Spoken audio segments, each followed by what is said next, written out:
कपड़े धोने वाली बहू। शादी के पहले से ही विभा को कपड़े धोने का बड़ा शौक था। कभी नल के नीचे तो कभी तालाब के पास। अरे मेरी नीली वाली लुंगी नहीं दिख रही है।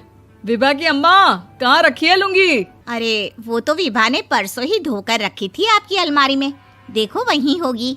वो ना मैंने आज धो दी, मुझे लगा कि गंदी हो गई होगी। अरे कैसे गंदी हो गई थी? उसे तो मैंने पहना भी नहीं। हे भगवान, इस लड़की के कपड़े धोने की आदत से परेशान हो गया हूँ मैं। जितना तो घर में राशन नहीं आता, उससे कहीं ज्यादा डिटर्जेंट पाउडर का खर्चा है। इसकी शादी करवा दो, शादी जाए अपने घर में ही करे काम, फिर चाहे घर के कपड़े धोने हो या पूरे गांव के। हाँ ठीक बोल रही हूँ, देखता हूँ मैं कोई लड़का। वो दिन भी आ जाता है जब विभा को देखने लड़के वाले आ जाते हैं। लड़की मुझे अच्छी लगी। होने वाली सास कहती है, बेटी अगर कुछ पूछना है तो पूछ लो। वैसे तो हमारी लड़की बहुत ही शर्मीली है, जो बोल दो वो मान लेती है, इसे क्या पूछना होगा। अरे कैसी बात कर रही हो माँ, मुझे इन लोगों के घर रहना है, सवाल तो कई है। हाँ हाँ बेटा, पूछ लो ना, क्या पूछना है। आप लोगों के घर कपड़े कौन धोता है? सास का मुंह बन जाता है। देखो, अगर तुम ये कहना चाहती हो कि तुम्हें कपड़े धोने नहीं आते तो सुन लो, कपड़े मैं ही धोती हूँ, लेकिन तुम्हारे आ जाने के बाद मैं रुमाल तक नहीं धोऊंगी। अरे चुप रहना भाग्यवान, बहू बेचारी घर आई नहीं, उसे डराना शुरू कर दिया। वो क्या है ना बिटिया, अभी तक तो ये कल्लू की माँ ही धोती थी, लेकिन अब तुम्हारे पापा तो दहेज में वॉशिंग मशीन देंगे ही। तभी विभा की माँ बोल पड़ती है, सवाल भी पूछा तो क्या। वैसे भाई साहब, मशीन की तो फिर भी कपड़े धोने की कैपेसिटी होती है। मतलब जो बिटिया दे रहे हैं ना विभा, इसे कपड़े धोने का बहुत शौक है। ये आप लोगों के क्या, आस पड़ोस गांव मोहल्ले सबके कपड़े धो दे और उफ तक ना करे। बाहर देखा नहीं आपने कितने कपड़े सूख रहे हैं? सब हमारी बिटिया ने ही तो धोए हैं। बस भी करो ना माँ, शर्म आ रही इतनी तारीफ सुनकर। और तो और एक दाग निकाल कर दिखाओ तो मान जाऊँ। हाँ अच्छा, माफ करना बेटा, मैंने गलत समझा। हमें तो रिश्ता बहुत पसंद है। और ऐसे जुड़ जाता है रिश्ता कपड़े धोने का शौक रखने वाली विभा का। उसकी शादी हो जाती है कोयला फैक्ट्री में काम करने वाले कल्लू के साथ। शादी के बाद अचानक विभा चिल्लाती हुई सास के पास आती है। सासू माँ, अरे सासू माँ कहाँ है आप? ये तो धोखा है, धोखा दिया आप लोगों ने मुझे। इसे ससुर के चक्कर के बारे में पता चल गया। अरे तो उसमें तुझे क्यों धोखा मिला है? अरे नल में पानी नहीं आता, कपड़े कैसे कब धुलेंगे? अच्छा, तू पानी नहीं आ रहा उसकी बात कर रही है। तो आपने क्या सोचा? कुछ नहीं। अच्छा, तेरी माँ ने कहा था कि कपड़े धोने का शौक है तुझे, याद आया मुझे।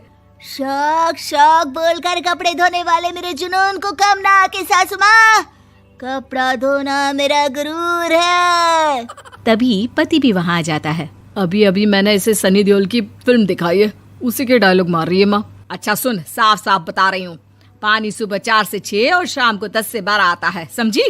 विभा टाइमिंग सुनकर हैरान हो जाती है। ये क्या भूतों का मोहल्ला है?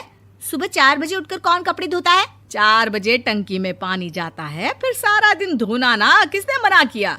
अरे कैसी बात कर रही हैं? 200 लीटर की टंकी में कितने कपड़े धो लूंगी मैं? सुबह ही उठ जाऊंगी मैं। अब क्या था, विभा सुबह 4 से लेकर रात के 12 बजे तक कपड़े ही धोती रहती। एक रोज सास पड़ोस से निकलकर कहीं जा रही होती है कि साथ वाली कहती है, हाँ कल्लू की माँ, जरा ये बताओ कि 2 साड़ी है, 2 ब्लाउज और एक पेटीकोट और एक नाड़े वाला लंबा कच्छा। हाँ तो? अरे तो क्या, कितना लोगी धुलाई ये बताओ। धोबन दिख रहे हैं हम क्या? हमारे पति सरकारी नौकरी से अभी रिटायर हुए हैं और बेटा सुपरवाइजर है कोयला फैक्ट्री में। धोबन समझ रखा है हमें?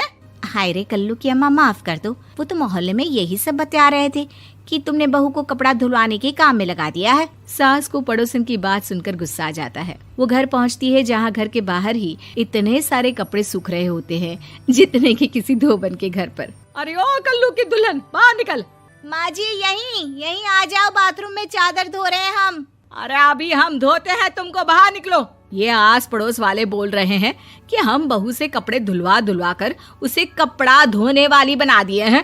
अरे छोड़ो ना माँ जी, किन लोगों की बातों में आती हो? आस पास के लोगों का तो काम ही होता है कि वो किसी तरह सास बहू को लड़ा दे। बहू सारे घर के कपड़े धोती है, ये क्या कम है? बोलिए। सास को भी लग जाता है कि वो बहू का ये सनकीपन नहीं छुड़वा सकती, इससे अच्छा है कि खुद ही चुप हो जाए। एक रोज सास और बहू मंदिर जाते हैं, जहाँ सास की साड़ी वहाँ खड़ी भीख मांगने वाली से मिलती है। माँ जी क्या बात है, आपकी साड़ी उस भिखारन से कितनी मिल रही है ना? हाँ हाँ देखो तो दोनों की साड़ी मिल रही है। क्या बात है कल्लू की अम्मा, तुम खुद को तो अफसर की बीवी बताती हो और ऐसी सिंपल सी प्लेन साड़ी पहनकर घूमती हो।